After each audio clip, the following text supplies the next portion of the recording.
The bonny, bonny blue of Loch Lomond, bonny blue, ha, Loch Lomond, ha, climbing a hill, ha, a woman having sex with 1,000 men in a day or something, but us going absolutely mental, doing our dinger about 11 men, 10 of who wear a blue shirt and one of who, I think he was wearing orange, wasn't he? He was wearing orange on Saturday. That's completely normal. That's serious. That's stuff that's got to be taken seriously. Was it 1263? I think the Battle of Largs, 1263. I was watching a programme about it the other night. So this is what the 762nd anniversary coming up on. It was the beginning of October. I think it's the 1st or 2nd of October. The actual Battle of Largs. A whole lot of stuff going on just now about nationalism. It's been a few years now. It's nationalism, the British nationalism, Scottish nationalism, English nationalism. Oh, and the French and the Americans and the Hungarians. Everybody's into the whole nationalism thing. And it's really spurious when you look just beyond the present day and have a wee look at how countries were formed. Even we had the Picts up in the northeast and you had the Gaels in the west, and I'm from Ardross in Ayrshire, God's own county. We should really split off. I think Ayrshire's just, I stay in Glasgow now, I'm a traitor, I'll be shot the minute I go back down there. But we used to be the Kingdom of Strathclyde, and that was kind of Welsh speaking. And it was like Dumbarton Rock. That was the kind of gatehouse, the vanguard between the Kingdom of Strathclyde and the Gaels, Dalriada.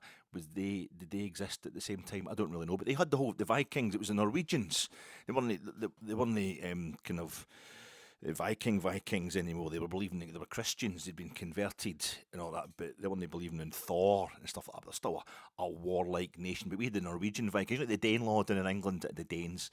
Uh, and there, but we had the Norwegian ones for centuries in Scotland. They took Orkney, Shetland, and then they had this whole thing apparently down the west coast of mainland Britain, where they had like the Western Isles, Hebrides, Arran. I grew up in Ardross and looking out my bedroom window, I could see Arran every day. I love Arran, the Isle of Arran. Um, I've got a daughter called Karen. She's as lovely as the Isle of Arran. And I used to look at. I've got. I'm in Glasgow, but I've got paintings of the Isle of Arran, looking over at Arran, and then you get the Holy Isle just in front of Holy Island, just in front of it, and Ailsa Craig off to the left. The classic view that I grew up with, walking along the shorefront, and the North Shore and South Beach in Ardross, and absolutely loved it. Iconic. I didn't realise that it used to be. I'd be looking at the home of the enemy. That's where the Vikings used to stay. They were kind of half Scottish by that point in time as well. But it went right down to the Isle of Man. They had Cymru as well, Little Cymru on the Clyde Coast Islands, and right down Isle of Man as well was all Norwegian Vikings. So what's the big deal? Like, they only had the islands, didn't have the mainland, but that was the thing back in the days, according to this programme that I was watching by actual clever folk who know what they're talking about. That was the waterways. You controlled the waterways. If you're in an island, you could just hit the shore at any time you want. You can hit the coast any time you like with your longships, your Viking longships, one of the best vessels in the world. But the roads weren't as reliable in the days. You didn't have your internet, so it was great to have the islands. And they had, Alexander, the Picts and the Gaels and that started kind of getting together. It's probably centuries before that, but the Scottish folk were starting to get a bit of a kind of identity as being one and the same thing, even though we're for different parts. Folk from Edinburgh, I still don't understand them. Aberdeen, I'm actually getting more in common with folk in Berlin than I have with folk in Aberdeen. I don't know what's happening up there. But we basically kind of got together and we realised that we all hated the Norwegians and we wanted rid of them. So Alexander III, Alexander II has a go at them, and he causes a lot of trouble, and he's going to go for it. He's going to try and get rid of them, get them. There's a bit of ethnic cleansing and that going on, Scottish. And he doesn't really quite finish the job before he dies, but his son, Alexander III, he takes over, original name, he takes over, and he's a bit more patient. He plays the long game with the guys in the long boats, and we're playing Brandbergen in the Europa League group stages this season. Apparently it used to be, maybe it still is, quicker by boat to get to Scotland from Bergen in Norway than it is to get to Oslo from Bergen in Norway, the capital of Norway. Maybe that's still the case, we'll find out when we play them, but he comes down the kick and is Hakenstad. One of the old typical Viking names. You've watched all the stuff that's on Sky and all that, or the Viking kind of dramas that they've got these days. But he comes down and he's like, I'm going to sort out these Scottish folk just getting big ideas. We still control this. The islands are all ours. Let's kick their ass because we are the Vikings. Sends a massive fleet down the coast. But Alexander the Third, he's cool. He's patient. He's like, nah, chill. Let's just negotiate. Let's negotiate. I don't know how they do it. Parchment getting sent on arrows and pigeons and stuff back and forth. I don't know how they managed it. But they're doing a bit of negotiating, Zoom, whatever it was. But the negotiating was just Alexander slowing stuff up so he got his wee army together. And they're all like all the best stuff. They're coming up from Ayrshire, coming up from Ayr and stuff like that. So they got up to Largs, like kind of gathering on the coast at Largs. Got in Ardennes for a cone.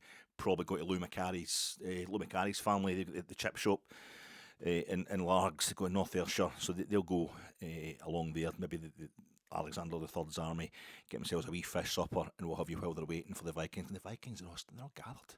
They've got a huge kind of fleet gathered at Arran, probably Broadick Bay, which I've gone into in a boat so many times. I love getting the ferry to Arran. Well, I used to get it for Dross, and it goes for Troon now if it goes at all. Change days. But when I was a boy, when I was a lad, that was it. You get the ferry. Didn't know that the Viking longships were being gathering there in Broadick Bay, waiting to go and just trash Largs like I did with my pals and that when I was in my teens for Dross and Salkets. But and Alexander the Third is stalling negotiations, and Harkan's like, to hell with this, let's just lay down a bit of a message here.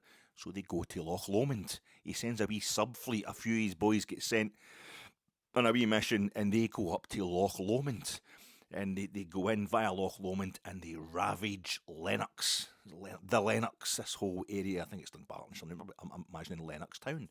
Bobby Lennox, he comes from Salkets right next to Ardrossan. Went to the same school as my mum. Bobby Lennox, Bobby's Bar in Salkets. I'm from Ardrossan, just right next door, so I've been in there and that stuff. And Bobby Lennox was the one foreigner rule when the Lisbon Lions, they won the European Cup. He's the guy that's not, but he's the guy that's like 40 minutes away from Glasgow. The rest of the team are all born, obviously, in the kind of Glasgow area. But Bobby Lennox was the foreigner because he came from Salkets. It's kind of 40 minutes down the road by train. So he's not North Ayrshire. He does something massive in Europe, that bit like up the road, North Ayrshire. It's Largs. That's where we win against basically win the kind of Scottish independence. But the whole thing is. Harkan, the Norwegian king, he ravages Lennox, and this is all while the Scottish army is waiting. And eventually, the Viking fleet, is late September.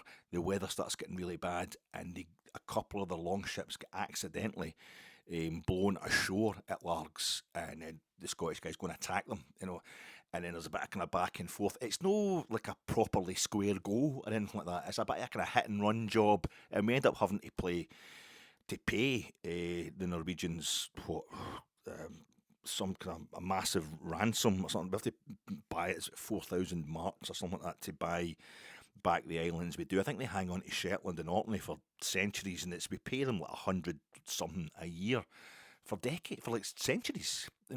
Just to kind of, it's not an out and out victory, and it's total Scotland United straight away and stuff like that. But it was a start. We made a hit. And then you get Jimmy Johnson getting off the boat. But Scotland teams up at Inverclyde, as it always was in the 1974, about to play England on the Saturday. I think they just played Wales or something in the home internationals. And the boys go for a drink in Largs, probably down to Toby's or something like that, Dennis Law and all that, and end up, Jimmy Johnson gets on the boat, the famous story, and he goes to the water. He was probably going out there, just his genes, the genetics, just being in that part of the country, probably telling you, get out there and fight the Vikings, get out there, do it for Scotland.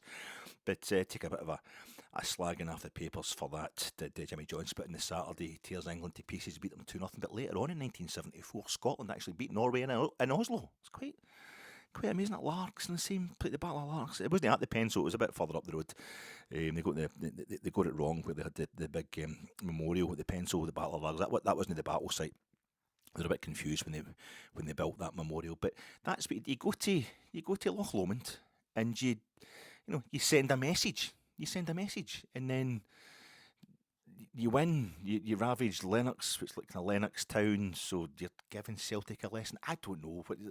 The Celts, maybe. I'm trying to work out how that's some kind of coincidence. I'm really just talking about a programme that I saw. How you doing, folks? This is your Fat Eck. We are 10th in a 12-team league table, and it's our worst start to a season in 47 years. So thank God Celtic managed to overcome the massive bias that VAR is brought against Celtic in Scottish football. Remember, they were the loudest. Celtic were the loudest when it came to objecting to the possibilities, how VAR, even though it was checking on all those referees that they've been saying for like a century were against them, or the referees in Scotland. So you've brought in something that's going to double check what the referees are doing. I bet you don't know who's running that.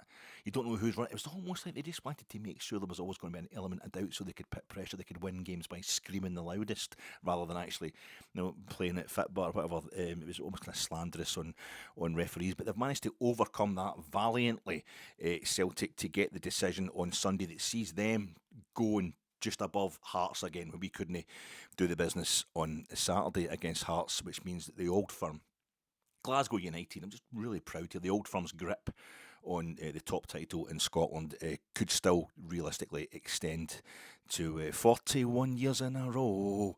But 9 more to go. 41 years, 41 in a row. Here we go. 9 more to go. I'd say go for 50. Just go for 50. And that would let Hearts win the league within the decade that Tony Bloom was talking about.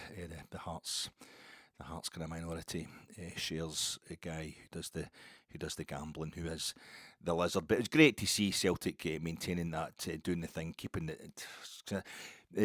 Crisis Reaction Pod coming to you in association with Jersnet. Check out Jersnet. Latest episode was on Sunday night. It was Alan, it was Rob, and it was the legendary Stuart Weir. Fantastic pod, the three of them discussing, the fallout of everything that didn't happen on the park and did happen in the stands at Ibrox on Saturday, and everything that happened in the press room as well. People always say to me, Alec, you're bombing up Jersnet. I'm sponsored by Jersnet. Jersnet's it's like I'm a break-off. I'm the Knots Landing to Jersnet's Dallas, but is there no a bit of rivalry there? I know you're on Jersnet every now and then, Alec, but you used to be on it all the time. Is there no a bit of rivalry there? No, there is not at all. There is not at all. I'm always quite happy to advertise without Frankie of the Jersnet owner having the decency to take on fresh-faced 50-year-old me about a few years ago. I wouldn't be doing this podcast just now, so you should blame him for that. But no, that was a fantastic podcast, and I would check it out. And just Stuart and Rob and Alan, they're all saying that they think Russell Martin is the man, and he's the man to take Rangers forward. They don't want him sacked, and they'll fight anybody who disagrees with them. So I'll put their addresses in the information just below the pod here. I'll get their addresses in there for you, so you can get in touch and tell them how much you agree with them. But no jealousy at all between me and the Jersnet boys. I'm sponsored by Jersnet. I'm also sponsored by tea bags getting stuck in the spout, inside the teapot when you've got the water in there, and it's when you're going for that second mug. I like a couple of mugs of tea. I make a tea. I also love tea cozies. That's just the kind of guy I am. Tea cozies.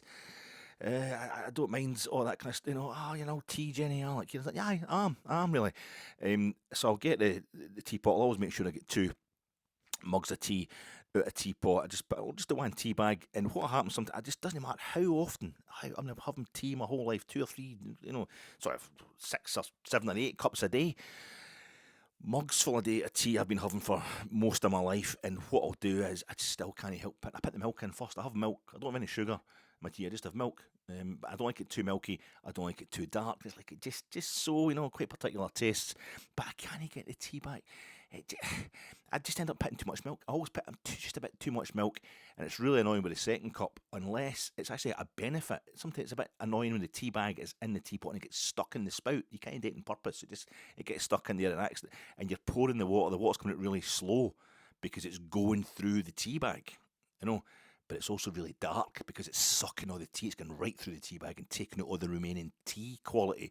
And I find that's really good because it makes it just dark enough to compensate for the fact I've put in too much milk. So now that I'm loaded, I've monetised the pod. Obviously, I was telling you last week I've monetised this pod, and I'm coining it, and I'm looking to kind of double my investment. I'm looking for things to invest in. A wee start-up company out there who knows a way, they can devise a way to ensure to deliberately shove that tea bag into the spout. Without having to get in there with a spooner on it, because that's letting the heat out. If you take that, I just want it to happen on its own in the teapot. I am sponsored by that. My name's Alec Anderson. Woke up this morning, the house was cold. Hit the furnace, she wasn't burning. Went out and hopped in my old Ford and hit the engine, but she ain't turning. We're giving each other some hard lessons lately. and we ain't learning. We're the same sad story, that's a fact. Going one step up and two steps back. I am talking to you on the tea time, Tuesday the 16th of September 2025, because I feel I should. Everybody else is talking. It's a podcast. You got to talk about Russell Martin. You got to talk about the fact he should be sacked. You got to talk about the fact that the fans are singing for him to be sacked. It's a real crisis, or it's a plastic crisis. We'll discuss that during the course of this pod. It's already gone for far too long, but I feel I'm kind of duty bound to react to what's going on here. I was kind of pushed into it by last night. I was watching. You watched Mastermind last night, and one of the questions, the general knowledge round, was what is the famous Japanese war cry? And I said bonsai. Bonsai. Now it's banzai. Now, it used to be a programme on. Was it one of the kind of after the pubs come out on a Friday night programmes used to be on Channel 4? I think it was just a bit after my time. I remember Rapido, but then it was it Banzai? Of course, the answer is Banzai. That's the proper kind of thing. And I've watched Seven Samurai, and I've watched Tora.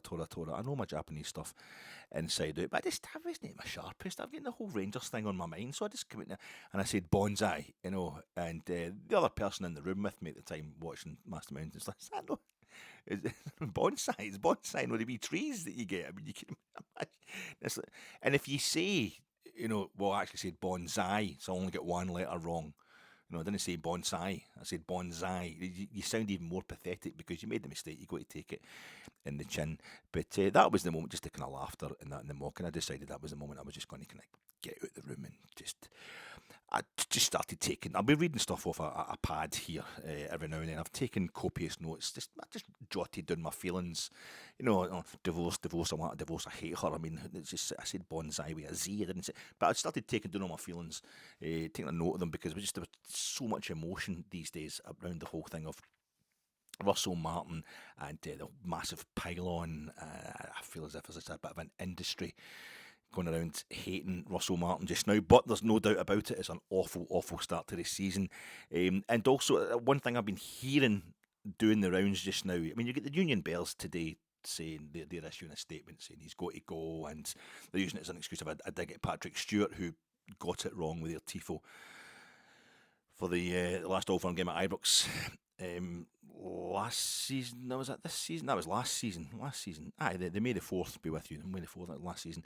So they use it as an excuse to have got Patrick Stewart, chief executive, and then people are starting to train their sights on him because it's so bad with Russell Martin. It's just a fact that he's got to leave the head coach. The fact that he hasn't left is down to the people above him, Kevin Thelwell, sporting director, technical director, whatever he is.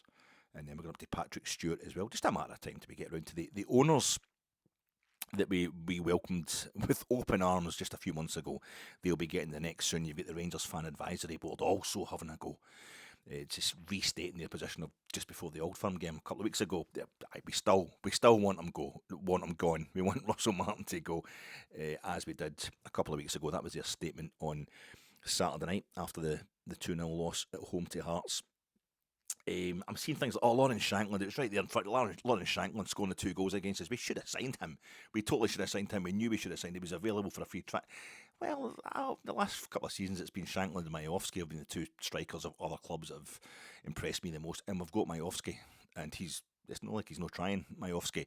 Do you think we could really get the ball to Lawrence? Do you think we could give Lawrence Shankland the service that he's getting off Hearts just now, the service he was getting on Saturday, and the help for the referee? I don't really think Lawrence Shankland, even Derek McInnes. I mean, that was like Derek McInnes. He's done a much better job. He knows Scottish football inside out, and look at the state of Russell Martin. Derek McInnes was offered the job a wee while ago, and he knocked it back. So there's a kind of a pride, a self-respect element there. I don't think he's going to be going anywhere soon. I think if somebody's saying today, Erling Haaland couldn't score goals for Rangers. I haven't even looked into who it is because it's such a massive pile-on. Every time I switch on my phone, there's somebody ex-Rangers saying everything at Rangers is terrible, and just putting a different angle onto it. But it's starting to get a bit ridiculous. There was the fact that nobody was really piling onto the officials, and I include myself in that. I'm watching the game on Saturday and I'm just taking it.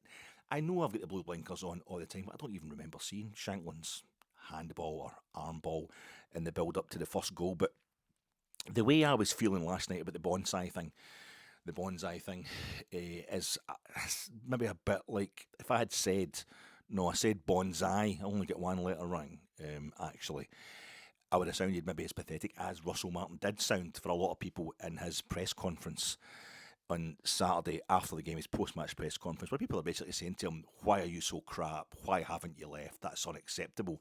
I don't really know how he's supposed to react to that. But apparently convinces that you're up for the job. And when he said, well, nobody wanted me here in the first place anyway, it did sound like resignation. It did. So I've been in a position where on Saturday night, I just instinctively thought, no, I just don't feel as if he's going to get sacked. And he hasn't. But now that he hasn't get sacked, I feel it's been confirmed by various news sources without Rangers making an actual statement that there'll be no board meeting this week, so they're not meeting to decide on Russell Martin's future. So it seems like he's been allowed to carry on in the job. And since I heard that, I've started to feel as if he's not going to make it to Saturday. He's going to leave of his own volition. I don't know. It really is all up in the air. And I feel as if he's been called like a horrible man by somebody who got in touch with me. No, a really nice guy who gets in touch with me all the time who's really loyal to this rambling, awful podcast that I put out a few times a week, and he's a horrible guy, and I've seen other Rangers supporters calling Russell Martin condescending. He's gaslighting his snake oil salesman, David Brent. It's just getting really, really personal and really, really over the top as far as I'm concerned. I don't think the guy's he's not trying to con us, he's not trying to mug us, he's just trying his best. He knows it's all about what happens on the park. So I've got a few points I need to make about that in general, but the main thing I've been starting to hear the last few days, ideologues don't work at Ibrox. That's not, ideologues aren't welcome at Ibrox. I think that was somebody writing into the Rangers Review. I've been watching Rangers Review religiously for the last few days. There's no place at Ibrox for ideologues. Is there? No, is there? I mean, there's a place for them at Barcelona. Pep Guardiola just kind of revolutionised world football. But that's a different situation. Is it really? Two teams that have got massively more resources than the rest of the teams in that top flight. 40 years the old firm have controlled the top title in Scotland. It's getting towards it. That's actually more than Real Madrid and Barcelona have controlled the top title in Spain, but it's along the same kind of lines over there. And in Scotland, where it is that two-horse race, I seem to remember a certain Ange Postecoglou just telling his team to attack, just go for it. We never stop. No, it's a total ideologue. It's what got him sacked for the Spurs job, despite the fact he won a European trophy. And there is a place at Ibrox for ideologues, and I'll maybe go on to explain why. So he's been backed, not sacked. Is that a bit cracked? Well, I'm just the baldy kind of ball bag to tell you why it isn't maybe cracked. I think I've got the symbolism there. It's working on different levels, this podcast. It's interesting and well put together, and relevant levels is the ones that it isn't working on. But behind you, I've got the bog rolls. That's what it is. We want somebody's big fat bog roll that you've just walked into the toilet and there's a brand new bog roll. It's the actual. He's on the last couple of sheets kind of bog roll. That's what we've got just now with Russell Martin. It's not a good situation. It's a bit panicky all round. But the one thing I keep hearing, I keep promising to finish this sentence, is more and more Rangers. There's not a single Rangers fan. I haven't spoken to one Rangers fan. I haven't seen a single Rangers fan on social media. No one I've talked to in the stadium. I haven't heard anybody at Ibrox. There's not a single Rangers fan out there who thinks Russell Martin shouldn't be sacked, who thinks Russell Martin is the man for the job. I've just monetised the site. I've just monetised the podcast here. Sod it. I'll do that. That's fine. I'll be that guy. I'll do it. It's not even that I think he shouldn't be sacked. I'm just not as kind of vehement. I can see why he has been kept on for the next few days anyway. But if I'm going to make money out of this, I might as well be completely contrary to everybody else and just go, right, I'm the guy. I'll be the guy that's going to come forward and say, yeah, let's kind of try and put together a case for sticking up for Russell Martin. Still, despite everything, because what's the worst that's going to happen? You all know that I talk rubbish anyway. You know that you don't come onto this podcast to get predictions. I think 3-1. I think I said on Friday night we would beat Hearts 3-1. That really didn't harm. It was pretty much the opposite of that happened. So you're not coming on here to find, what's Alec thinking? What do you think about tactics? What would his solution be? He's the voice of reason. He's the analytical genius. You just come on here for my emotional kind of outpourings, and maybe we can all share about a kind of cathartic sharing of our trauma, our doubts, our hopes, or just the frustration, just to help get it out there. So you're not going to be surprised when I'm completely wrong for saying Russell Martin shouldn't be sacked. But the other thing is, I'll take a chance, because maybe I'm right. I mean, even a stop clock tells the right time twice a day, so it might just be that. But turns out by the end of the season, Russell Martin has won the league title. Never mind, he's improved as he's got us in the top two that we need to get into. He's actually won the league by the end of the season. I'll look like a genius, an absolute genius. So I saw a podcast the other day by a guy who's got 1.4 million subscribers, and he made like $400,000 just in the last 6 months through advertising alone. Well, I'm sorry you'll have seen it, and I'm sorry they're all so irritating, the wee adverts at the beginning of this pod. That's what I'm aiming for. That's what I'm on the road to achieving that. So let's go for it. I'll be the guy who sticks up for Russell. What is my position? Well, I'm immediately kind of blindly following the recent thought that we can't keep sacking managers. A lot of you guys have been very, very nice, very intelligent, very charitable, very diplomatic in the replies to my post-match reaction pod on Saturday. You're saying, "Oh, admire your loyalty, Alec. You're very loyal. That's definitely a quality to be admired. You're mental. You're absolutely nuts. Can you not see what's right in front of you? He's got to go. He's got to go. No, Alec, that's fair. No, I get where you're coming. That's no nice, man. Nice one. He's being very nice to me. A lot of you just saying, no, big man, you're wrong. He's garbage. Russell Martin is garbage. He's got to be sacked. What are you talking about? Saying anything other than he should be sacked? But it's more like I was observing what was happening on Saturday. I was just kind of a feeling for the situation. I was trying to explain that in the pod itself. Just go to the last half hour. That's the proper kind of reaction to the game. Everything else before that is just scene setting and time wasting. But it's purely an observation at this point. I have to tell you honestly what I see, and that's that everything about the new consortium owners, 49ers, Paragmanath, Andrew Kavanagh, tells me everything that we haven't heard from them, everything we have heard from them, tells me that they aren't going to sack. It's the Bonnie Blue stuff. So they aren't going to sack Russell Martin. They aren't going to sack him. Well, that's what I felt like on Saturday night. I still think it's well up for grabs before the Hibs game. Russell Martin, his post-match demeanour and his pre-match demeanour on Friday, in Friday's pre-match presser, I thought he maybe had the flu or he looked a bit hungover or something. It's the most down and roughest I've seen him looking. So it looked like he was just waiting for a barrage of questions about Nico Raskin. Maybe he's had best part of a fortnight to think about it and get worked up about it as well. But the fact that Raskin wasn't sold, didn't go to another club, as if that's just maybe messed him up. I'm imagining all this, but the man looked uptight, and people, why does he keep talking about Nico Raskin? Why is he talking about Nico Raskin all the time? Because he keeps getting asked about it. People keep asking him. This is what the kind of hysteria that's going on just now. Super Ali McCoist himself, a man who we all owe so much to for what he did, especially in 2012. Never mind his career as a record-breaking goal scorer for Rangers. He's saying, I knew somebody would have to say it, and he's cutting off his nose to spite his face. Russell Martin, I think the fans need to know why he's dropped Nico Raskin. But if Nico Raskin, he wasn't in the stand, he wasn't in the ground when we played Celtic.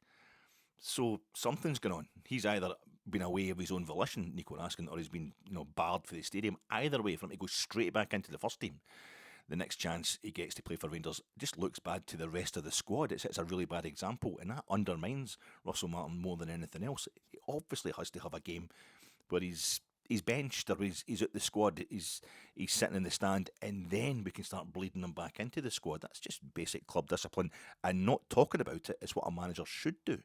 Because he wants to keep that kind of stuff in-house, he can't be throwing players under the bus, despite the fact he's constantly accused of doing that, Russell Martin. When he does have a problem with the players, he comes out and he says it honestly, as he did after that game against Motherwell, the first league game of the season. So it's just things like that are kind of getting to me. I think my second general point is everything we knew about Russell Martin before he took the job. Therefore, everything Kavanagh, Marath, Stewart and Thelwell knew about him before appointing him. And these guys are not amateurs. The 7 interviews thing is, again, been held up as embarrassing. It's called due diligence. They definitely they knew what they were getting into when they took Russell Martin on. That indicated that us winning a league match before October was more of a sign that we weren't doing it right than we were. Do you know what I mean? It was like it was going to get stripped down. We knew Russell Martin was going to take ages. It would take a couple of months before we saw anything approaching, an image of what his aim is, what the football's eventually going to look like that Rangers are playing. It was getting taken down to its basic component parts and then rebuilt. So I'm not in any way surprised, really, that we haven't won a league game yet. A lot of the media are setting up a false. This is point number 3, I would say, from me. A lot of the media, I think, are setting up a false position for us as Rangers fans, pushing a narrative of Russell Martin's kind of progress against an expectation of us winning the title this season. I don't think. I thought, and others, when I and others got a clear idea at the beginning of this season that this season 2025-2026 would be painful. It had to be in order for us to win multiple league titles later than this season, after this season. But told at Swansea it took him ages to get them going. At Southampton it took him ages to get them going. He just got Swansea to a position where they weren't going to get relegated from the Championship and when they looked like they could be promotion contenders. That was enough to get him the Southampton job, which he got them up, through the playoff system promotion. So I think, and they were getting, Southampton took a couple of 5-0 doings when it wasn't working for them down there. So when you take that kind of start, when it gets to Southampton podders and Swansea podders were invited onto the very kind of Rangers podcast that are now acting as if they'd never talked to these guys, that they hadn't been told. I remember watching Swansea podcasters saying, "Yous won't be able to take it. Yous won't be able to handle it. It'll be awful. They're terrible at the back. His teams can't defend. They can't defend set pieces. But eventually it starts working, and it's good. Eventually it does start working, and it'll be really painful." And I remember that wee Swansea podcaster just saying, "I don't think, particularly your older fans, will be able to stomach it." To Union Bears that are getting ready for a walkout or something like that, but. Our older fans can't. Most of our fans can't stomach it. But the narrative that's been set has been like, why isn't he winning instantly? I know we haven't. I know we've started really badly. It's record-breakingly bad or whatever. But you go back to that 1978-79 season, the last time we didn't win. And I think our first 7 games, it was our 7th league game that season, and we beat Motherwell 4-1. I looked into it the other day. I didn't know that off the top of my head. I looked it up, but I think we lost 4 and drew 2 of our first 6 league games. Then we beat Motherwell, but we drew our next 2 games as well. It was like 1 win in our first 9 league games. We lost the league by 3 points. It was 2 points for a win back then. But 78-79, John Gregg had come in as manager at short notice, taken over from Jock Wallace, who'd fallen out with the club. Unexpected, and this was the Ibrox was getting rebuilt. The Ibrox redevelopment was starting as well, and I should say this being 16th of September, just to remember George Nelson and Thomas Thompson, who both lost their life on the 16th of September 1961. And I didn't know the name. Shame on me. I will have read about it before. I didn't know about the incident. I knew that 2 fans had lost their life in an incident at Ibrox years before the Ibrox disaster itself, also leaving an Old Firm game. I think it was a draw. We drew 2 each with Celtic, but it's years later that Rangers are talking about this. This is becoming something that Rangers are owning years and years later, and that's something that's going to be relevant to things I'm saying in this podcast. But our thoughts go out to those surviving, George Nelson and Thomas Thompson, who lost their life because of an accident at the back of the Rangers end, coming out the Rangers end. After an Old Firm game today in 1961. But yeah, I feel as if we're being told 1978-79 the Ibrox redevelopment was really taking place. Willie Waddle making sure that no accidents like that were ever going to happen again. But it definitely had a draining effect on the atmosphere at Ibrox. It was getting rebuilt. We had to move some big games to Hampden, and also financially as well. I know the Rangers pools. This kind of thing. I never really worked out what was going on with that. It was supposed to be separate from the playing budget or whatever. But we were relying on players who'd been the core of the Cup Winners' Cup winning team. From like 7 years before.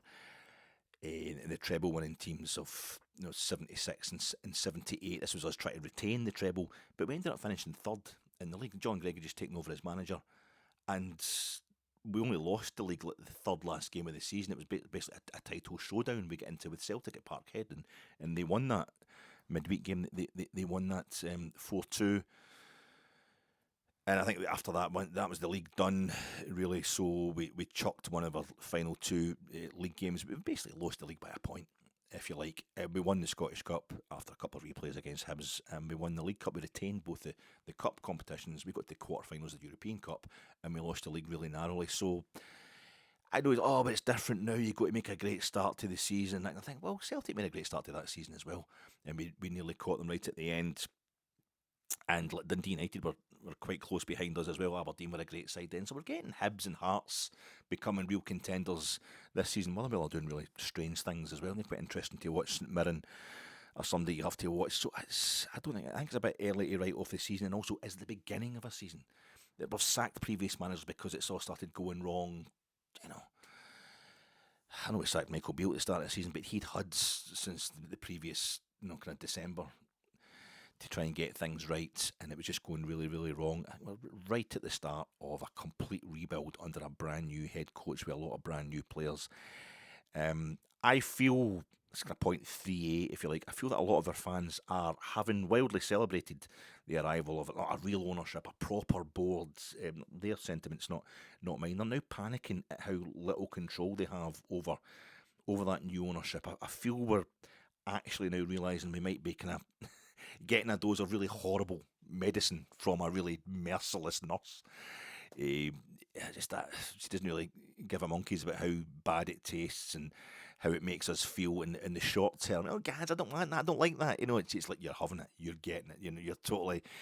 She's going to make sure we're totally cured for life, whether we like it, how it's done or not. I can't argue with the record-breakingly bad start to the season and the record-equalingly horrific night in Bruges, or the general piss-poor level of performance on the field this season so far, but neither can I ignore the fact that a lot of the protest and ire in the stands seemed kind of premature at first, at the very beginning of the season, and slightly performative of late. There's a lot of stuff going on Saturday, genuine rage. It's like when you're sitting in the same season ticket, but you get to see various folk and all that, and a lot of this stuff was folk are genuinely upset, and a lot of the stuff is folk who are always upset. They want to be upset. I don't know. I think it's been, I think it's been kind of pushed by various sources. It's slightly performative, as I say, some of it, and it's all, but all of it, all the ire, all the rage, it's becoming like muscle memory for us. It's lending itself to a really understandable inability, which I share, an inability to cope with yet another kind of shit run of form from Rangers, yet another stumbling, stuttering start to a season. But I think we're becoming too well versed, not just in managers failing here of late, but as a result of having sacked 3 managers in the last 3 years, we also know too well how fans can pave the atmospheric road to a sacking of a manager, of a director of football, of various players.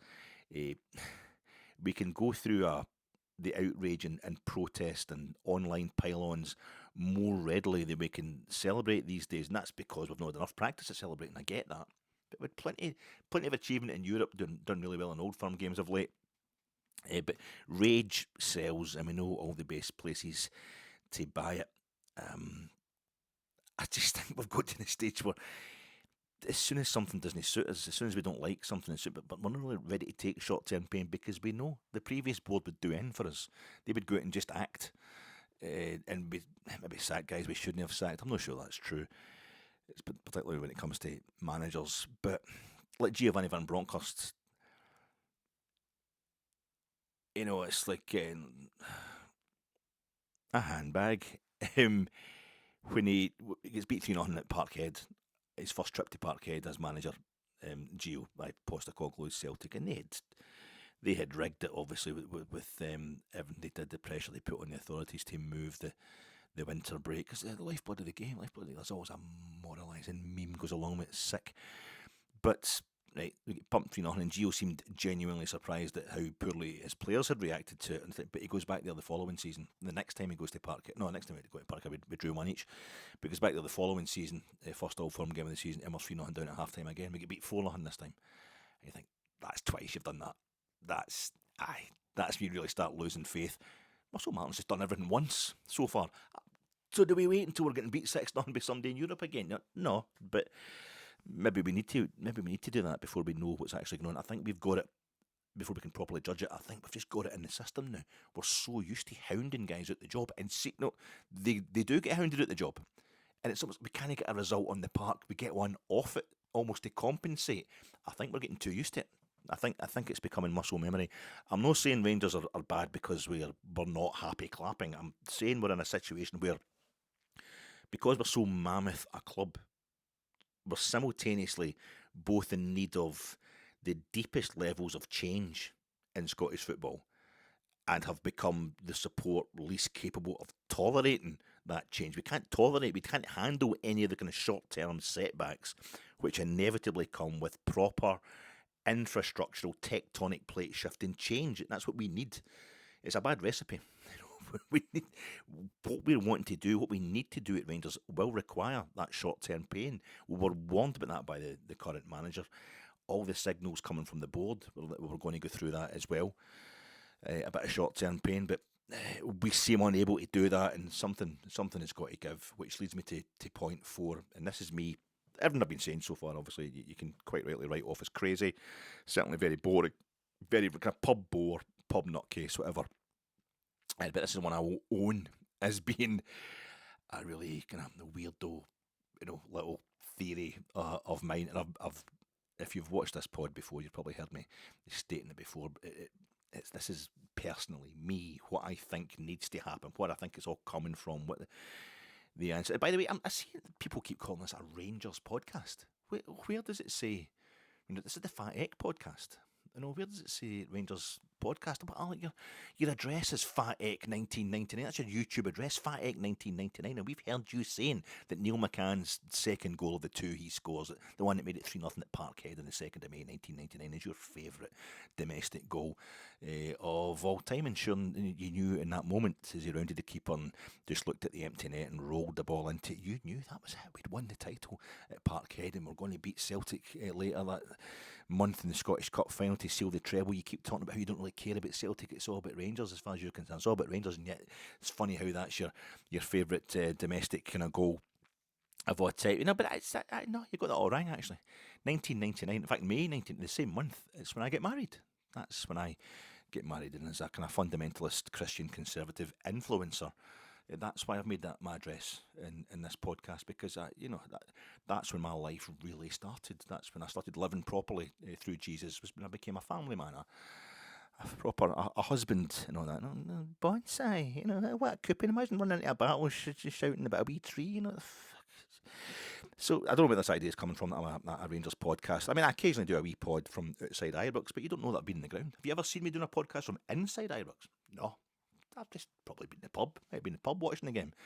Sitting in the house, watch the game, jump in the motor.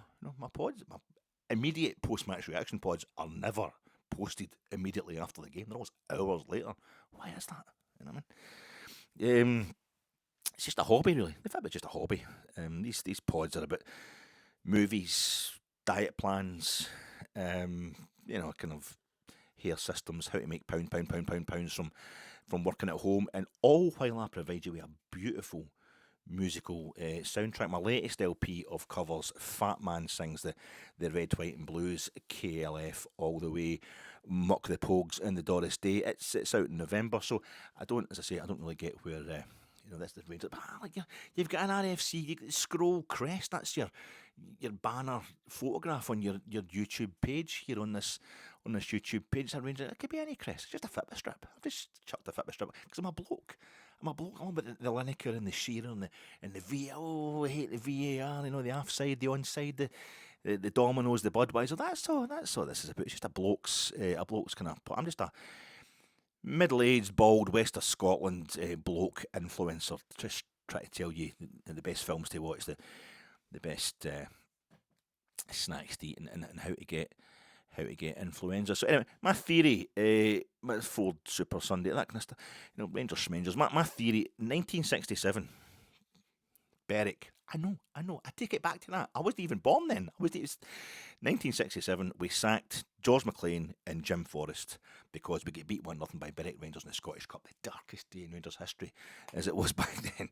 It really wasn't. But we sacked George McLean and Jim Forrest for what was a huge, horrible loss, which was nonetheless just one lost match. That had a knock-on effect in Nuremberg and probably in Celtic going on to win 9 in a row. We lost the title by 3 points in 66-67. This is before transfer windows. McLean and Forrest immediately never played another game for Rangers after that.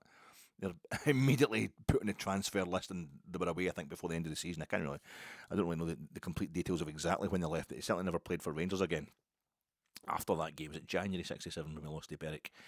So we lost the title by 3 points in 66-67, 2 points in 67-68, and 5 points in 68-69. It's 2 points for the win back then, yeah, but Jesus, the difference we could have made with two of the best scorers Scotland's ever seen. I mean, Jim Forrest, that's 66-67. In 64-65 season, we didn't even win the league, right? We didn't even win the league. Kilmarnock won the league 64-65. He scored 57 goals that season. 57 goals across all our competitive games in 64-65. Quite incredible. He scored like 5 goals against Morton, or 4 goals I think it was against Morton in the League Cup finals at 63-64. He scored 2 goals in his debut. It was an Old Firm, 2 goals in his Old Firm debut. He was 18-year-old at the time. So in Berwick, at the time of Berwick, I think he's only 22, 23 at the most. Jim Forrest only died a couple of years ago, Jim Forrest. But that's to get rid of him, peak of his career. He was just a phenomenon. Didn't he score that one day against Berwick? That was really embarrassing. He's gone because we're Rangers and we're just that big and that bad. I think we're more upset about the fact that Celtic were probably still winning the league. But we then go to Nuremberg, as you well know. It's a well-known story. We go to Nuremberg for the European Cup Winners' Cup final. We're playing Bayern Munich, Bavaria Munich. And Nuremberg is in Bavaria. Gerd Müller, who plays up front, the legendary Gerd Müller, didn't score that night against us, but he's playing up front for Bayern Munich in a European final at Nuremberg. He grew up supporting Nuremberg. He's a Nuremberg supporter. His idol was the boss, Max Morlock, who, they wear the same number as him for Germany. Max Morlock scored in the 1954 World Cup final for West Germany. Gerd Müller scores in the 74 World Cup final for West Germany, also wearing the 13 jersey. The two of them won the first 2 World Cups that Germany won. Him and his hero, so he's in his element playing there that night, and it takes the extra time before they can beat us. And the Franz Bulla Rothko, who also scored the only goal of the 1976 European Cup final at Hampden against Saint Etienne, who had put us out of the European Cup in 75-76. Just like Real Madrid, they won the European Cup wearing all white, the same as Bayern wore in the 76 European Cup final at Hampden. Real Madrid had won 1960. They beat Eintracht Frankfurt, who'd beaten us in the European Cup. Just calm down. But the whole point is we played with Roger Hind up front, a centre-half up front, a makeshift centre-forward in the European final, and it still took them to extra time to beat us. Had we had Forrest and McLean, or Forrest or McLean, surely to God we would have won that. And then it's just that horrifically annoying thing for Celtic fans where it would be, a pal Ronnie Esplin talking about this, Rangers would be the silent partners. And this the Old Firm have won both the European trophies. Remember when the Old Firm won both the European trophies in the same month? Absolutely amazing. Celtic fans go, but we won the European Cup. We're no half of anything. We won the European Cup. Of course, still by far the greater achievement. But it would have just let us kind of, tack onto the back of that a bit.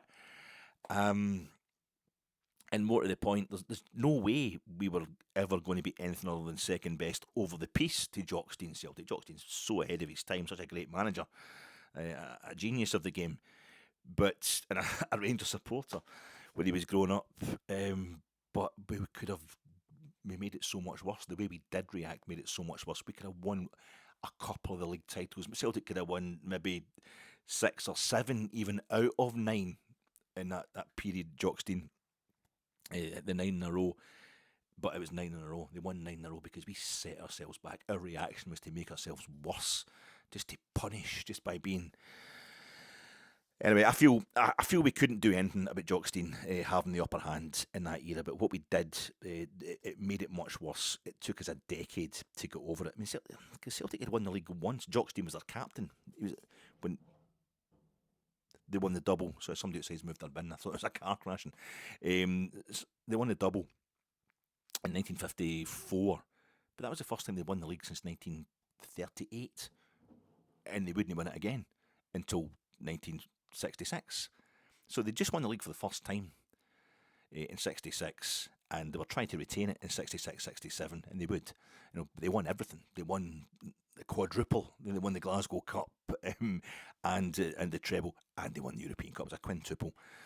Because the Glasgow Cup a bigger deal back then, but they won every competition they entered. It's become an iconic thing. I think that was one of the most. It was a disaster for Rangers. It really was. It was a cataclysm. Celtic became suddenly the kind of preeminent club, but they'd won. And there's still a feeling. Archie Macpherson's brilliant biography of Jockstein, there was a feeling amongst the Rangers directors that they could just go along when it suited them and just say to Jockstein, "Okay, come and take the Rangers job," because Celtic at that point were seen, because they'd only won one league title between 38 and 66. It was a kind of Espanyolification had taken place. Still a massive support, obviously, and a very loyal support, very faithful support. But the Rangers just were kind of looking down their nose at Celtic at that point in time, and were really slow to react to what was going on under Jockstein, and then we reacted really badly. It cost ourselves the Cup Winners' Cup and a kind of share in Celtic's glory in 66, 67, and that is just, it was a starting point for things getting a lot worse in our relationship with Celtic, the kind of power balance in Scottish football. So it took us a decade to get over it, to get over 67 being Celtic winning the European Cup and Berwick, and 30 years, I think, to equal it domestically. Anyway, we couldn't get to the Champions League final in 93. It's the closest we've ever come to equaling Celtic's record of being European champions, but domestically we did get to 9 in a row. And my point is that yes, we won 2 trebles and another league title. We won the league 75, 76 and 78.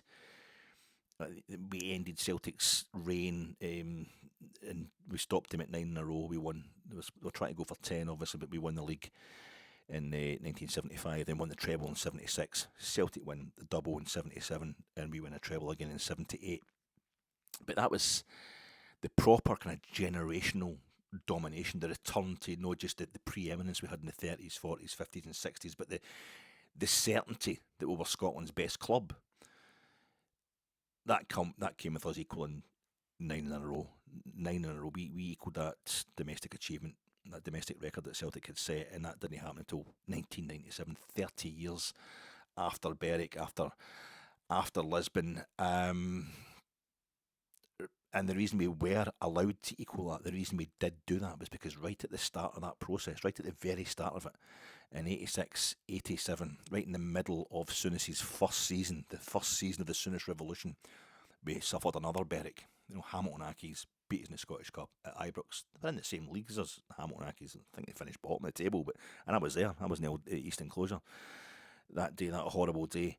And I remember being in Central Station on my way back, still staying at a Drossen at the time. On my way back to fight the Norwegians at Largs, and getting the Largs train down the road. And as I'm walking through Central Station, and I'm like 17 at the time, and that way you're just livid. That's why I understand why so many people are just instinctively calling the manager or calling Russell Martin hundreds of horrible names. Instantly just can't say anything bad enough about him. Right now, because you have that horrible thing when you're that age of just needing to hear somebody telling you something that's kind of violently cathartic. And 2 older Rangers supporters, 2 guys probably in their 40s, walked past me, and one said to the other, McLean and Forrest get sacked after Berwick. They never played for Rangers again after Berwick. Forrest and McLean. McCoist and Fleck should never play for us again after today. Ali McCoist and Robert Fleck should never play for us again after today, and I remember thinking, yeah, that's the that's a bit thick. I imagine we'd sacked Ali. Imagine Ali McCoy had never played for Rangers again after January 1987. The stuff that wouldn't have happened. Even Robert Fleck. He was a fantastic striker. Was Robert Fleck kind of underrated? So we didn't do it. For me, that was the start of the Soonest Revolution. We hadn't won the league for 9 years when Hamilton Accies beat us in the Scottish Cup. There was bound to be slips. We acknowledged that. We acknowledged that. We took it in the chin. We took the defeat in the chin. We absorbed it and we learned. And we won 12 of the next 14 league titles. And the owner at that time was the Nevada-based Lawrence Malborough. So I don't know. There's a wee coincidence there. The three major trophies. What I'm trying to say is I see massive parallels with this. The three major trophies. We've won all of the major Scottish trophies once in the last 15 years. That's a kind of a burst of dominance, if you like, or success that we got under Jock Wallace's first term. It was just a kind of quick. Celtic have won 9 in a row. They won the European Cup, but we got the Commonwealth Cup under Willie Waddell. Well, Celtic were still completing 9 in a row. In fact, I think we got the Commonwealth Cup this season. Celtic won 7 in a row, was it? Which would mean that was a wee answer. That maybe took the shine off that. Celtic at that point, that was the record in terms of retaining the league title. And then Willie Waddell hands over the reins to Jock Wallace, his coach, and he manages to win 3 league titles as a kind of quick riposte, get us back. We've won more trebles than anybody else quickly, again, after Jock Wallace's first spell in charge. But I think that's just now us winning all 3 major trophies and getting to a European final is the equivalent of that Jock Wallace quick burst, that quick reply to what's happened. The calamity we're still needing to react to properly is much worse and much deeper than Berwick in 67. It's liquidation 2012. It is again generational, and it again requires us to take, endure, absorb a hit, absorb some pain, not react violently to it. Just take it in the chin, but it will necessarily be much more pain than one Scottish Cup humiliation. It's not lost on me that Queen's Park combined Hamilton beating us at home in the Scottish Cup and Berwick, a team from a lower division, beating us in the Scottish Cup to create our worst Scottish Cup defeat ever just this year. It might be a Rangers manager not winning a league match until late September or sometime in October. That might be the hit we've got to take just now. That might be the humiliation, the short-term humiliation that we've got to endure to finally get over something like 2012, which nobody wants to talk about 2012. Nobody wants to talk about the Ibrox disaster and things like that until we're far enough away from it that we're not apportioning blame. We're kind of looking at it. Nobody wants to talk about 2012 until we are winning and retaining league titles again. But if we don't deal with it just now, if we don't admit that's still part of the problem, and it's a reason for everything happening. It is an excuse, if you like, but it's a reason. It's a generational problem that was inflicted on us by the massive blow of 2012, ripping out our infrastructure. We're starting again in the lower leagues. We're having to fight our way back to the top. It's like, for me, it's like the kind of fundamentalist Christian parents who don't want their wains learning about, don't want to give them sex education. I don't want to think about my wains, thinking like that. They're still my wee babies and stuff. Like bang, 14-year-old, your daughter's pregnant, whatever, because they didn't know what was happening. The wee boy didn't know what was happening. If they'd known what was going to happen, they would. And I think that's what we're doing. We're constantly screaming at Rangers for no winning league titles. For why do you keep doing this? It's like something really bad has happened that keeps sucking us back in to a slough of despawn from which we cannot win. We cannot escape to win league titles. We can't do what we're supposed to do, what normal Rangers would do. Why is that? I'm so angry. Let's sack the manager. It's 2012. So we need to do something that was massively different than anything that's happened to us in our history. We need to do something massively different to get over it. And I feel as if this moment is always coming. I feel as if this point in our history is always coming where we have to just stick by somebody. After all we've been through, and with everything else about the club looking set up for long-term dominance. £20 million spent in the close season on top of the £75 million that Cavan and Marath spent to buy the club. I don't think it's really too much pain to endure when utter dominance by the end of the 2020s and, dominance right through the 2030s is the reward that's right at our fingertips right now. The hard bit was getting back to having owners with proper money. That was the difficult bit.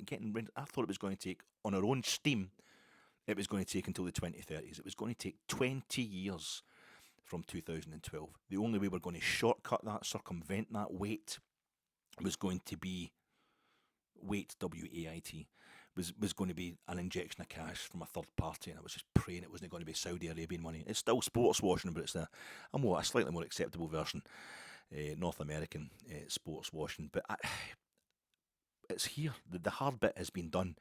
Basically, I think, as I keep saying, this is what it should look like. The moment Rangers are going to sort out the sloth, they're going to sort out the undertow that's been there since 2012. We keep leaping forward and doing things like getting to a European final, winning a league without losing a match, setting a new British defensive record. Following season, it's just, it's the same season as we're doing that 55. We're getting put out the Scottish Cup by St Johnstone, put out the League Cup by St Mirren and stuff. Why can't they just keep going forward and then falling right the way back? It's because our equilibrium was completely wrecked by what happened in 2012. And the moment we deal with that, it should look like this. The turning point of that final corner should look like this. You're stripping that car right. Not talking about this whole thing.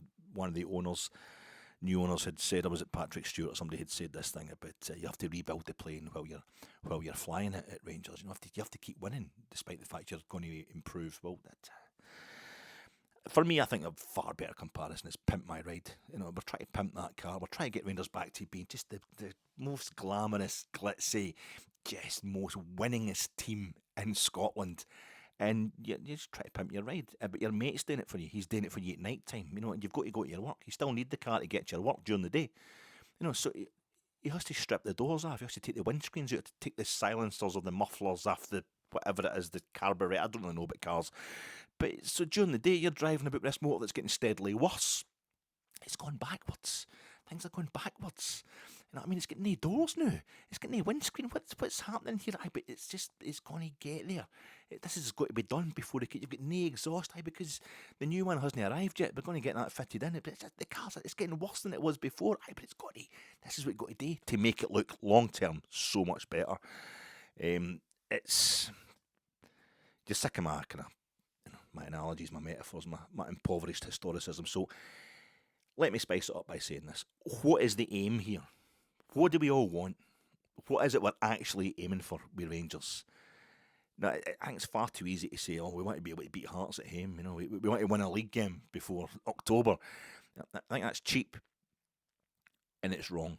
Your aim as a Blue Nose is to see us back at the very top of Scottish football, beating relatively easily and constantly 10 of the 11 opponents that we will meet in the top flight in Scotland, and getting the better of that other one that's got roughly the same amount of money and the same kind of size of support as us.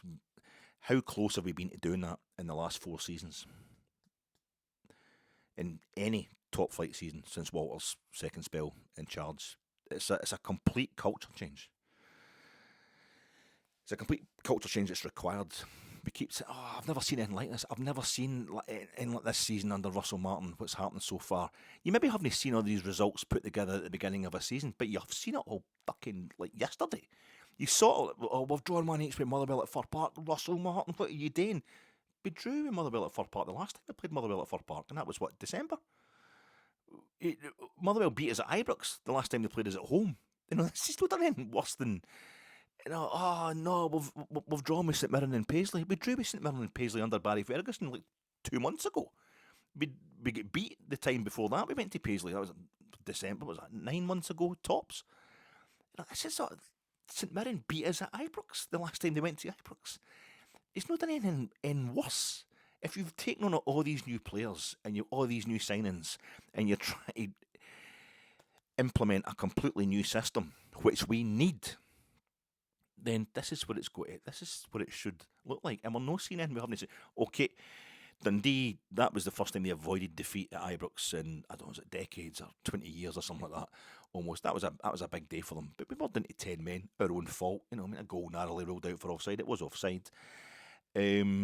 But Dundee going to Dens Park, I think we've won one of their last 3 visits to Dens Park. Under Barry Ferguson, under Clement, we've been going to Dens Park. We've drawn 2 of them, and the one we won with a goal in injury time, having conceded 3 goals in the game. Dundee have been giving us problems for years. Hearts don't give us problems. That is one thing I will say. I have to give you that. But this Hearts team this season, that's their first win at Ibrox in like 11 years, since 2014, and that was in the Championship. But Hearts this season are better even what the Hibs were last season. Hibs beat us at Ibrox the last time. Then they drew both games against us at Easter Road last season, did Hibs.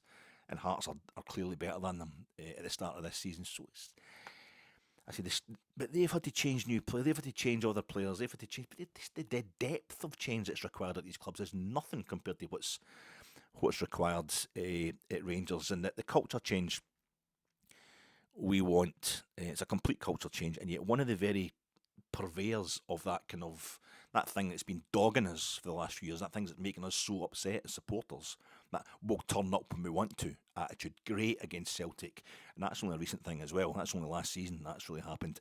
Fantastic in European games, but Dundee at Dens Park, Motherwell away, St Mirren away, can't really be asked. And thus, even though we took more points off Celtic than they took off us last season, Celtic beat us to the league title by 17 points.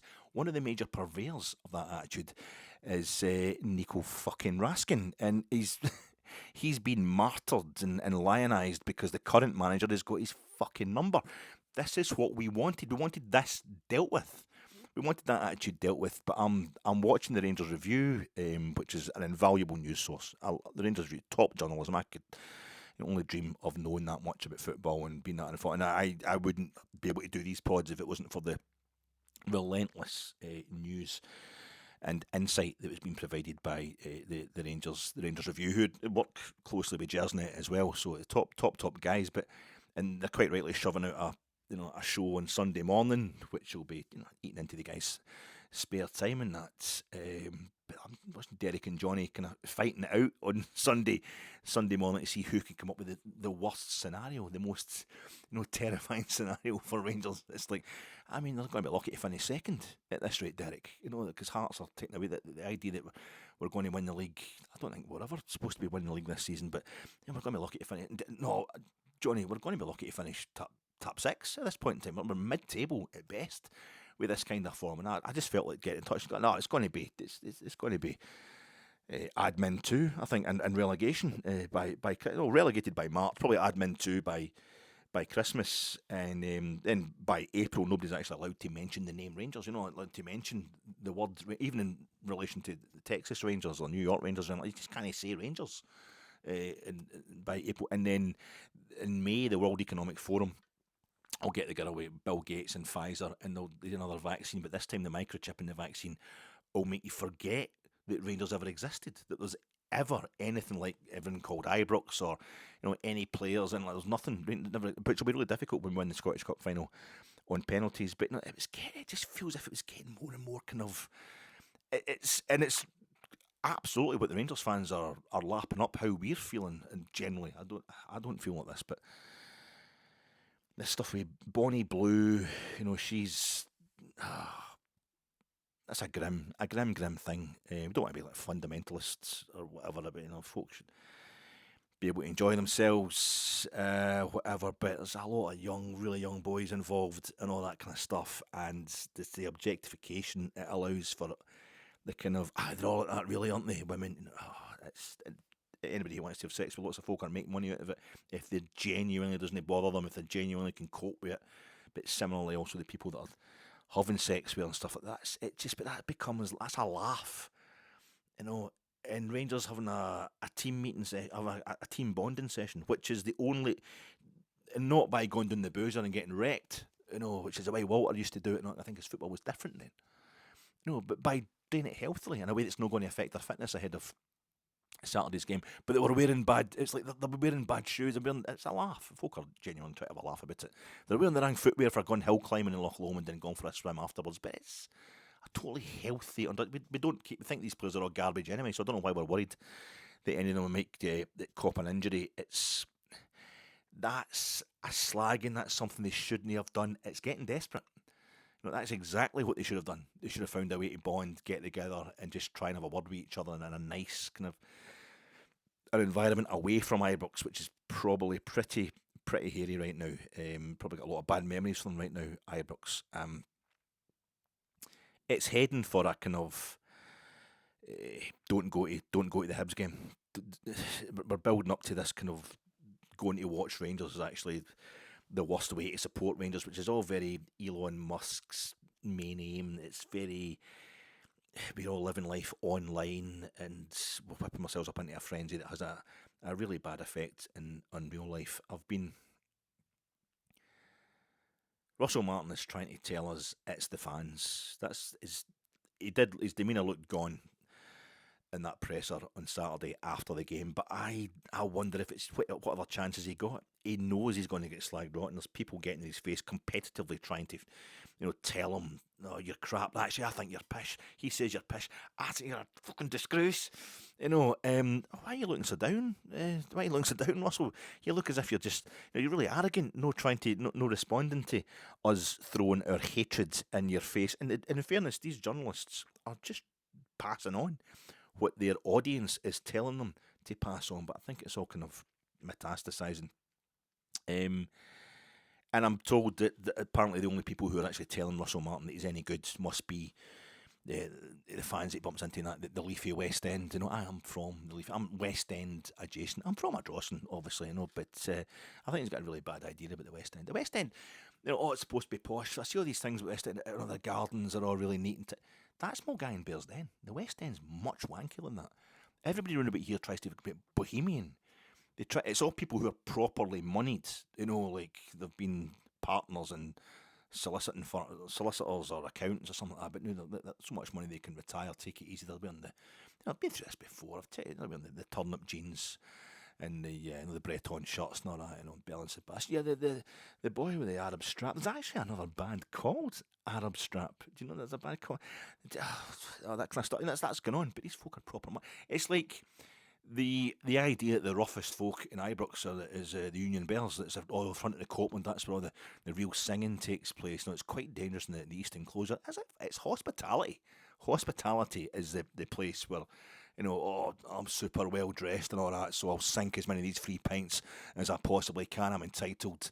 What you looking at, pal? And their husbands are even worse. The folk in hospitality. Some of them are right bangers. That's what the proper. In the West End's the same. I've seen a guy being murdered in the West without getting into it. I've seen a guy getting murdered. A gangland hit and what have you. And it's all the guys they want to move to the West End. Don't need to prove that they're proper posh now and stuff like that. And everybody around here is trying to do that. Oh, my garden's so untidy, but it's just it's kind of cultivated as being untidy. There's ivy everywhere, trees going through fences and stuff like that. It's just it's so decadent, isn't it? So that kind of stuff going on. A play, a pie, and a pint. The poke in the West End is that pretty. There's a pub. They've changed the name of it recently. It's probably the last 10 years, but the pub used to be called Gallus. They actually called the pub. I mean, how cringe is that? It's only slightly more cringe than a play, a pie, and a pint. The fact it's taking place in the West End for its whole life, but a great provider of theatre for the masses, but maybe not in the right place. Citizens, man, myself, I know they're closely linked to me, but it's a play, a pie, and a pint, Gallus. So there's that kind of thing of behaving like your idea of what hard is. Of what the working class man used to behave like, the shipyard workers and that kind of thing. So it's more likely. Neil Lennon got attacked. He got doing in Ashton Lane. Remember, it wasn't in Loch Hall, anything like that. It was Ashton Lane. It was the West End, and so MD came up to Russell Martin, that's actually from the West End's mullet, to go, "Hey, Martin, get to fuck. You're out. That's pish." Trying to impersonate what they think an actual Rangers supporter would behave like, and they'd get it totally wrong. I mean, I tell you, I go there, and it's an absolute nightmare. A blast furnace when you're trying to make your own granola. You got to kind of get the pumpkin, and the oven's got to be up really high to get it in it before you put the oats in and stuff. It can go up in your face and all that. My face is burnt like any welder or riveter that used to work in the Clyde, and Yeah, go outside and there's apples dropping off trees and stuff. I could take your head off. You know what I mean? You know, the bombings, the daily bombings, the yarn bombings. You try to post a letter and stuff like that, and the post box is done up as a woolen postman from the 1890s or something like that. You go down to the swing park, and there's a kind of a big, the swings are knitted together into a big woolen Batman representing single feathers who can't access their waist. It's dangerous in the West End. It's no easy at all, and nobody here's telling Russell Martin. They're trying to characterise the guy because he's a bit vegan and that. Plus, Russell Martin would scare the hell out of the West End because he looks like a proper dude. He's got the beard and the hair, the floppy hair and the tash and all that and the suntan. Oh my God, he looks like he goes on his holidays to Ibiza. We've sacked owners, we've sacked boards, we've sacked directors of football, we've sacked managers, we've binned reams of players. There comes a point there's only one place left to point the finger. The mirror. Or up your ass. That's how you do it. That's how you do it. That's how you farm rage. But it's a kind of rage that only gets you the most kind of short-term profit because you'll get shot. You'll get shot as you're sitting in the main stand on Saturday night thinking, you're quite high, nobody will know it was me that was saying all that stuff on the internet the other day. Engagement, social media is very different from proper journalism, from proper analysis, from reality, really, from building anything, from getting to the long-term source of the problems, because it doesn't have any long-term solution to offer. It doesn't want to offer long-term solutions. Social media and the desire just to engage supporters and to farm their rage. It just wants everybody to be unhappy always. That's how social media works. He says, being right at the centre of it. 2012. Nobody wants to talk about 2012. We won't acknowledge it. But if you want to get engagement, if you want to get figures up, you want to get numbers up for your Rangers podcast, just buy a dog, buy a cute dog, but get a St Bernard's, or make sure you're attractive and your partner's attractive, and have a wean, and then when that wean, hopefully it'll be a really cute toddler, and you can take lots of photos of the wean cuddling the dog, or get a cat, and then the kittens. Oh, the dog's best pal's a kitten. These are the videos on YouTube that get like 1.4, 1.5 million views. If you want to make proper money, that's the stuff that folk want to see. Do that. Don't get involved with it and start just ramping it up for Rangers fans. If you want to engage honestly with a community that you love, tell them stuff they might need to know, might not want to hear, rather than stuff they can pretend to be horrified by. We will be okay. Rangers will be okay, and we're actually the most patient fan base on the planet in real terms. We might just have to put a wee muffler on the immediate kind of knee-jerk, totally understandable, instant gut reaction to the pish football we're seeing right now. Give these boys a chance. Give them the environment they need. Sing your fucking lungs out for them. But we're doing this thing where Russell Martin is a bad manager because he's got an overall attitude, he's got an overarching philosophy. He only sees the way he wants things to go. He doesn't see the way they're going in front of him. He's not reactive. He's not reacting to what's happening on the park. Well, what are we doing? We're being blindly loyal to our own concept as a support. It's not working, right, boo them off the park. Still not working, right, start singing, get the fuck. Still not working, right, when the Hearts fans sing, you're getting sacked in the morning, we join it. That was a genuine wow moment for me. I actually, wow, out loud, I'm just like, what the fuck? The speed with which the home sections joined in with that the other day. Sacked in the morning, you're getting sacked in the morning. And he wasn't sacked in the morning. We keep hunting people out the door. We start talking about protests. We start talking about not giving the club money after everything we went through to get back up through the divisions and all that. This is what we think the solution is: denying us money. Denying money is why we ended up in the 4th tier. No, don't do it. We, in real terms, getting us up through the divisions, that was the most patient any fan base has ever been in Scotland, considering the size of our club and what we should have been doing. It's just, I get it. It's the frustration. It's a frustration because we keep having to go through what we're going through just now. And I know there's fans of other clubs who are saying, oh my God, it must be terrible finishing second and only winning a trophy every 2 or 3 years must be absolutely awful for you. Not being sarcastic, because they only win 2 or 3 trophies in their entire history. But the size of Rangers means we get slagged rotten when we don't win trophies. Basically, when we don't win the league, we're getting slagged rotten every year. So it all balances out, and I understand the genuine frustration. The fan advisory board, they reiterated the point they made a couple of weeks ago on Saturday night after the game against Hearts. They were like, right, we're done with this manager. We just reiterate the point that he has to go. And I saw their tweet, and under that tweet, it's Rangers supporters replying by telling the fan advisory board that they're part of the problem. And user crap as well. If you didn't spend so much time, somebody's actually saying to me, if you didn't spend as much time complaining about the match day experience, then maybe the board would take you seriously when you complained about the manager. It's their job to complain about the match day experience. It's more the point that the board should be going, oh my God, the guys that are just there to stick up for other Rangers fans. They're trying to stick up for you, to make your match day going experience as guaranteed. The stuff you can actually sort out, disabled access, whatever, what's been sold in the concourses, that kind of sort that kind of stuff out. That's what they're doing. It's Rangers fans volunteering to do this stuff, doing your service, and it's just like, these are crap as well because you can't do anything about the manager. It's not their place to do anything about the manager. They're trying. We're just getting to the point where it's getting beyond the joke, and I think we've got to sort it out. Part one, we got our club from Division 4 to the top flight. That was us. That was loyalty. That was loyalty like few other fan bases have ever displayed. Part two, Rangers won all the major trophies again. We reached a European final. We scalped Celtic home and away. We've made the Champions League group stage again, as bad as it turned out. But Rangers reassured us that all the stuff we did pre-2012, we were going to be able to do again post-2012. We did all those things kind of once each. And that was the club, the team, the players. That was them paying us back.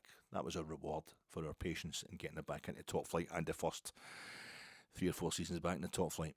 Part 3, it's back to us. It's back to we understand why it has to be rough right now, and we take a season of pain on the chin, like we took our lower league journey on the chin. Part 4, and it probably won't be this season, but probably next season, we win the league in front of Rangers fans again.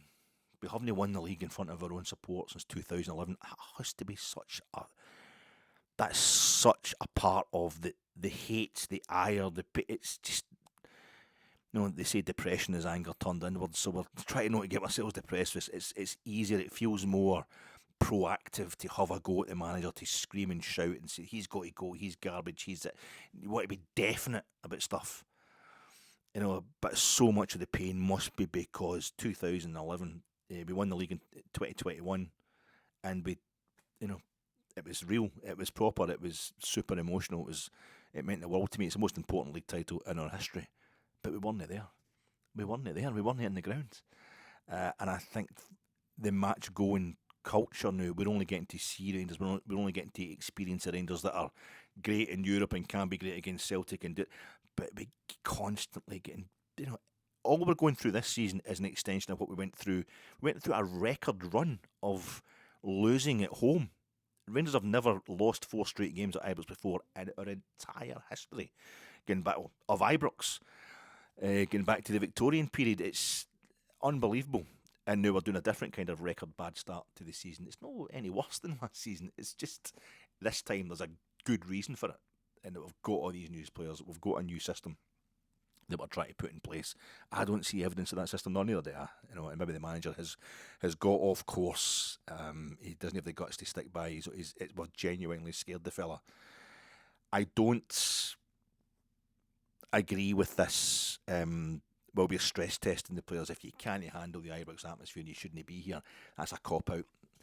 We should be, if they can't handle it at Parkhead, if Rangers teams can't handle going to Parkhead, they can't handle going to Pittodrie, Easter Road, Tynecastle. It's always quite wild at Tynecastle. The home support's there, having a go at them, being right on top of them. If they can't handle that, then maybe they're not good enough to play for Rangers.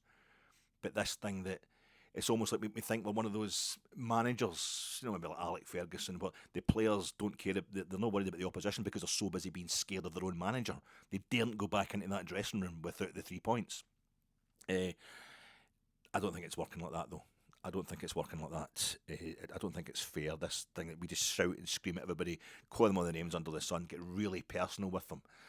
as we're getting with Russell Martin right now, really personal, and the insults directed towards them, and then we go, and if you can't handle that, that means you're not a Ranger.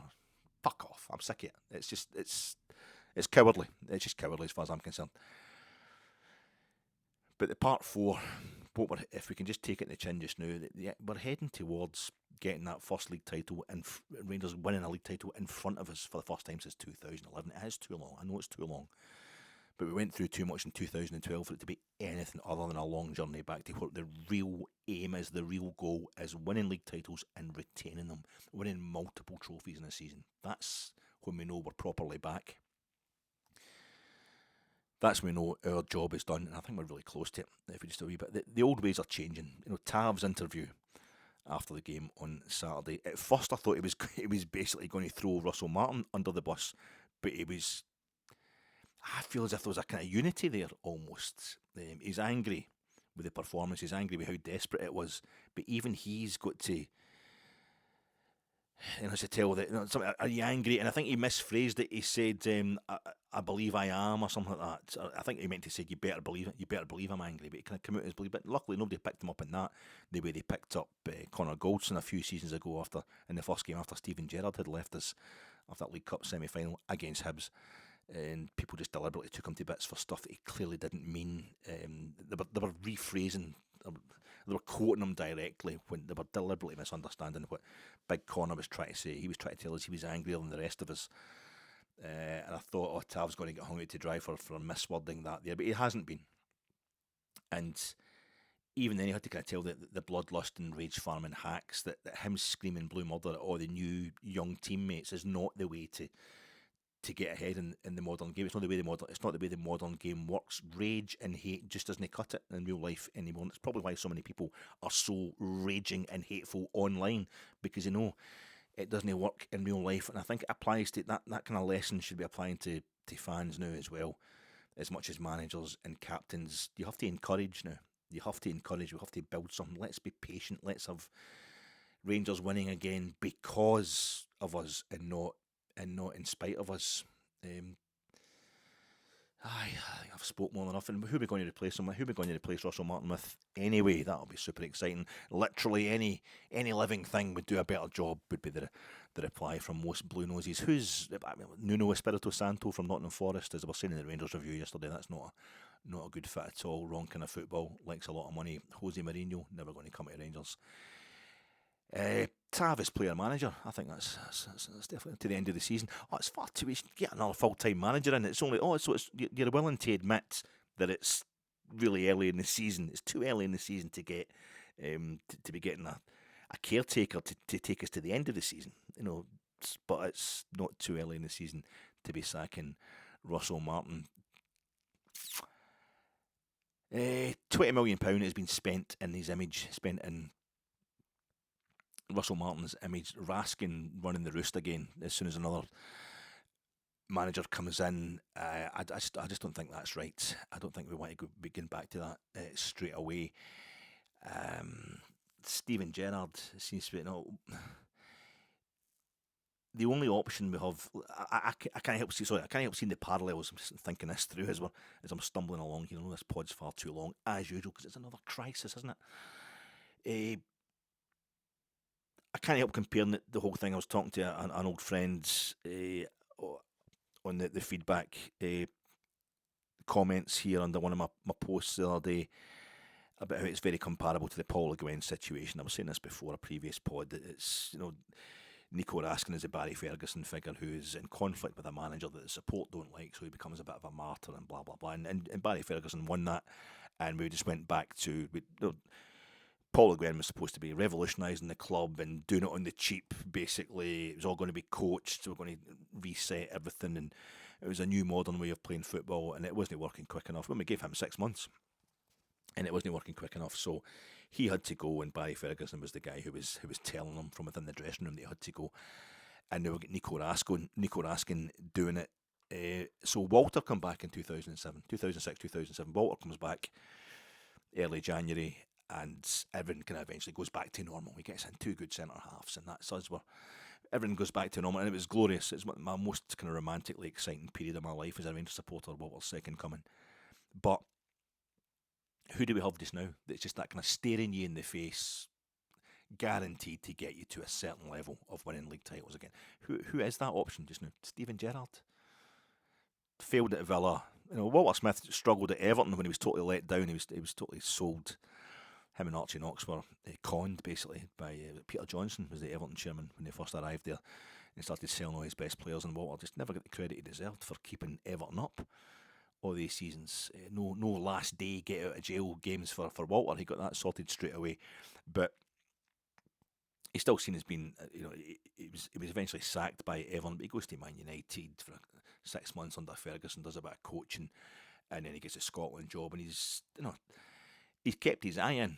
He's been successful elsewhere. He did brilliantly with the Scotland job, Walter, whereas Stevie G's dumped by Villa in short order. Didn't do it in Saudi Arabia, despite the money over there. But there's plenty of teams with plenty of money.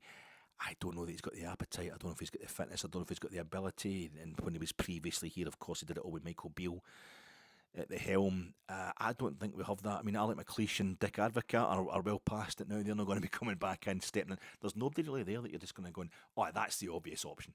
He knows the club and it's guaranteed. We're going to have to, I feel we have to just go with it. We have to go with Russell Martin, but at the same time, simultaneously, I have to admit, I don't know if Russell Martin wants to go with it, and it does feel like the end of days for Russell Martin's reign. I think the guy, you've got James Tavernier coming in as player manager. I really think that's an option, quite frankly. But you've also, I think the guy, and I've said this before, the guy who was staring us in the face, the only kind of, it gives you that same feeling of, I guaranteed you'd probably win the league with us. Safe, if maybe not spectacular, is Derek McInnes, and he's not coming to Rangers now. He's probably never going to come to Rangers, and we shouldn't be asking him anyway after he knocked us back all the years ago. But even if we were going to kind of swallow our pride about that, Derek McInnes is doing a perfectly good job at a club with plenty of money right now, and I think he'll be past it by the time he's available. Frank Lampard, you've got to be fucking kidding. Do we? I don't know. I think we do need a concept manager. I think we do need a manager who's an ideologue, if you like. We need to exploit our natural resources. We have been complaining like hell that we are constantly up against a low block. And Russell Martin's not doing it the right way. He's playing about with the back possession football, which other clubs are happy for us to have in Scotland. I know, I get that, but I think he's just trying to get us just to having the ball, and I think he's gone off. I think he's even started betraying his own concept the last few games. I think it's getting to him. The volume of impatience and hatred. That is basically hatred being directed at him. But I don't know. I feel as if that's what we need. Sacked in the morning, becomes Martin get to fuck. And who were the only two other Rangers people I can remember, the fans singing Get to Fuck, the Get to Fuck song to the exact same tunes, Ali McCoist and John Gregg. When John Gregg was manager at the end of his reign. Was it Greggy, Get to Fuck? I wasn't at the game. I remember watching it on telly as a kid. Maybe Aberdeen or something beating us at home. I can't remember. And Super Ali, I was at the game, Dundee in the Scottish Cup. John Brown scored the only goal of the game. Ali, Get to Fuck. So that's our record goal scorer and the guy who effectively got us through 2012, who was the club for a few months in the summer of 2012. That's Ali McCoist and John Gregg, the greatest ever Ranger. The greatest ever Ranger, our only European trophy winning captain, the guy who won trebles before Celtic's 9 in a row, the guy who won trebles for Rangers after Celtic's 9 in a row. We can really get this shit wrong. We really can, and we have done in the past. I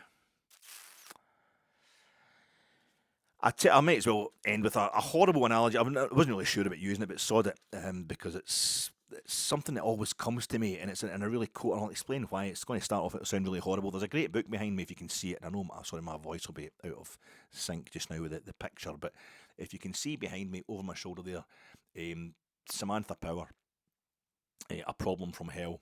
It's quite a good title in relation to the way we're feeling about Rangers right now. Won the Pulitzer Prize in 2003, one of the most amazing books I've ever read, and there's stuff in that book that really will stay with you. America in the Age of Genocide. I'm not getting involved in the Palestine thing. I'm just talking. This is a book that's 22 years old, and it really has coloured the way I look at things. But she won a Pulitzer. She ended up working. Was it with Bill Clinton? She worked with. No, it was Barack Obama. She worked with Barack Obama. But the bit I remember is about Cambodia. And when I was a kid, let's just generously say I'm mid-50s. But if you're around about the same age as me, you'll remember, you're probably the same as me when you were at school. When I was a kid, I remember Blue Peter appeals for the Cambodian boat people. Kampuchea, the Cambodian boat kids. Immigrants, refugees, they were basically.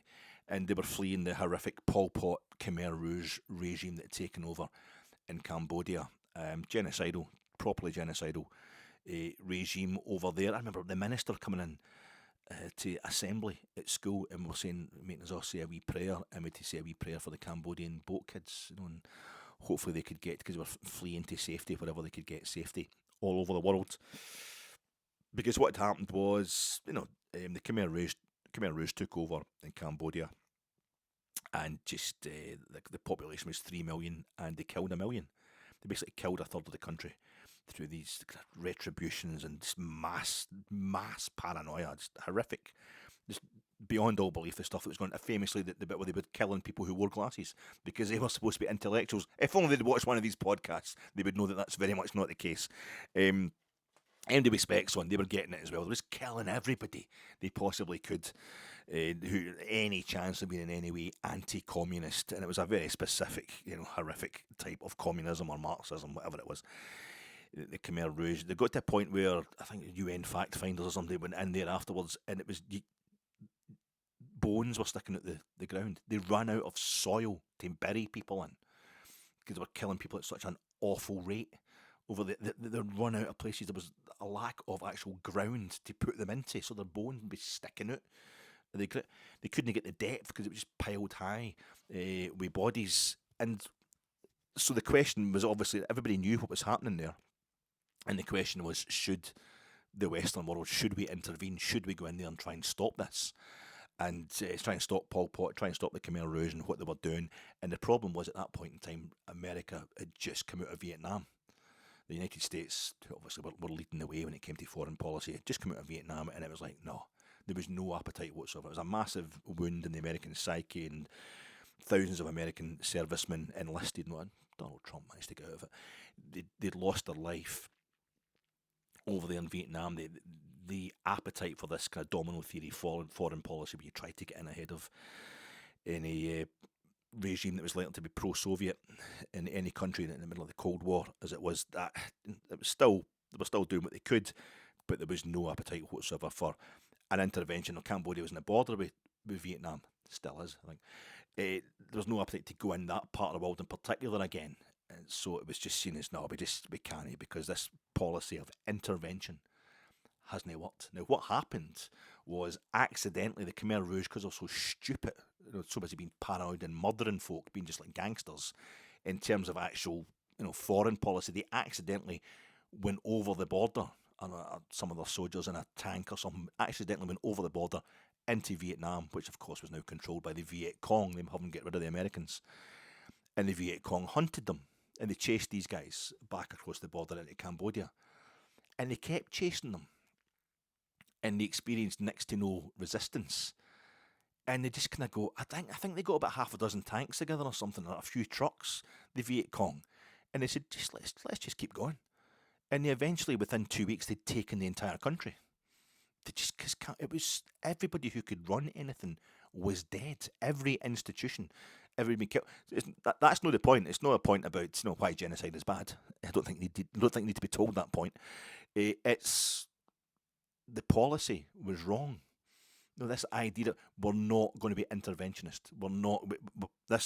We've intervened in too many countries. It just costs thousands of our lives. It turns out it would have been an absolute doddle. A couple of American, planes could have dropped in, half a dozen paratroopers, and they would have taken the whole country. They'd taken over and stopped the genocide straight away. The country was falling to bits anyway, Cambodia. So, horrible. But I just can't help thinking about it every time I hear a policy, every time I hear somebody, a philosophy, a rule of thumb. In mine is, we can't keep sacking managers. We can't keep sacking managers, right? We can't keep, but doesn't it? As we know, policies, philosophies are just that. They're overarching. They're only guidance. They're just general. They should allow for the immediacy, something happening in the real world right here and now that completely disproves your policy, or that you can make an exception to the rule. I think we're getting worse generally on the park because the manager currently is stripping it all down, but also because he's taking it down to basics before building it back up, but also because every time we sack a manager, it just creates a bigger undertow than what we've already got because of 2012. And it's going to get harder and harder every time. But I can't argue with the fact that we look really bad just now under Russell Martin. I feel as if we were meant to. We're meant to look bad, but it's Russell Martin himself. I can understand why he just sat in that press conference on Saturday night and went, well, nobody wanted me here anyway. As if he was just doubling down. If he's like, I'm just going to take this in the chin, do the basics, and get out of here. Do what I've got to do contractually in terms of dealing with the press. And then I'm out of here. I'm leaving, and I'm going to get back on with my job. And he started. That's what he was saying in a few press conferences before for previous bad results this season. I've just got to keep going on with my job and keep going ahead with my plan. But it's not working. It's not working. And he's thinking, well, it's not going to work short term. It's supposed to work long term. So I can understand if that's why he was doing it, but it looked like he'd just lost faith. And playing the 4-2-3-1 the last couple of games as well also looks like he's lost faith in his own plan.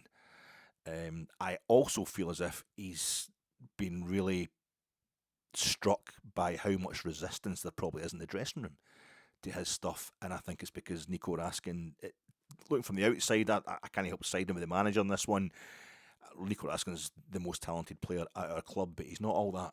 And Nico Raskin not doing what he's supposed to is far more damaging for Rangers than Nico Raskin doing what he's supposed to.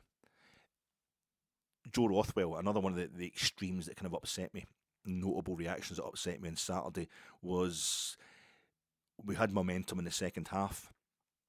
We scored the goal that was disallowed. I mean, the refereeing decisions were horrific.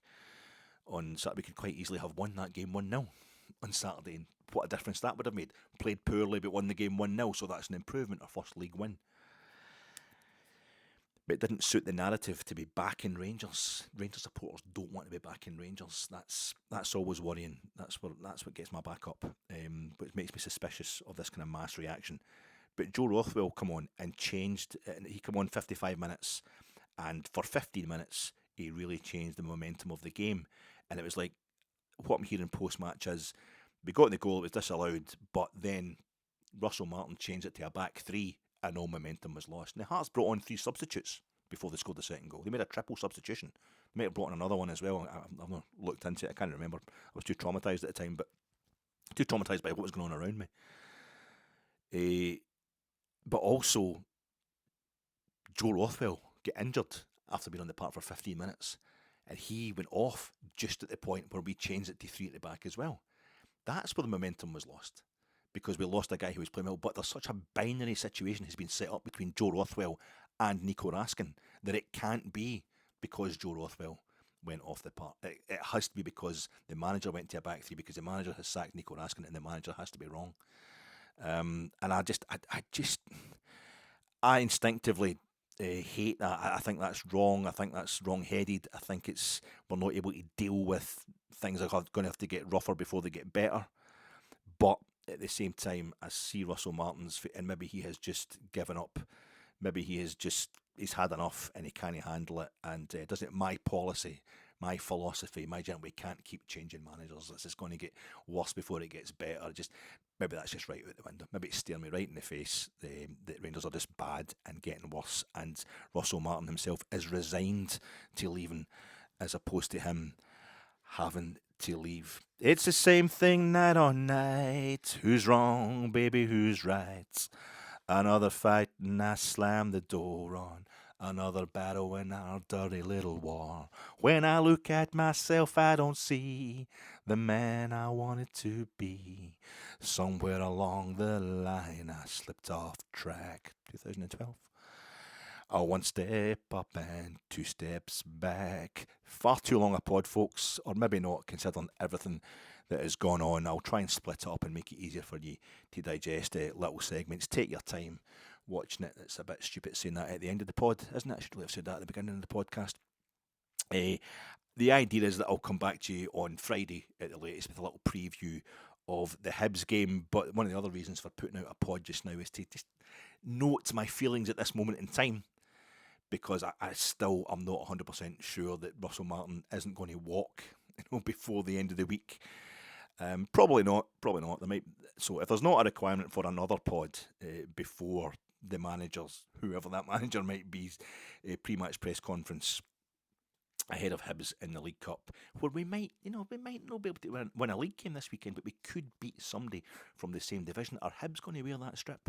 Their original kit, and I've seen photographs of that original Hibs team, so fair play to them for highlighting the fact that Celtic stole an entire club. But if they wear that on Saturday night, I don't know if that's going to make things worse or better. But I will talk to you, hopefully. It won't be until we do a pre-match preview, and it'll be really short and really concise, because absolutely nothing will have happened at Rangers between now and Friday. Troops, thanks for your time. Talk to you soon.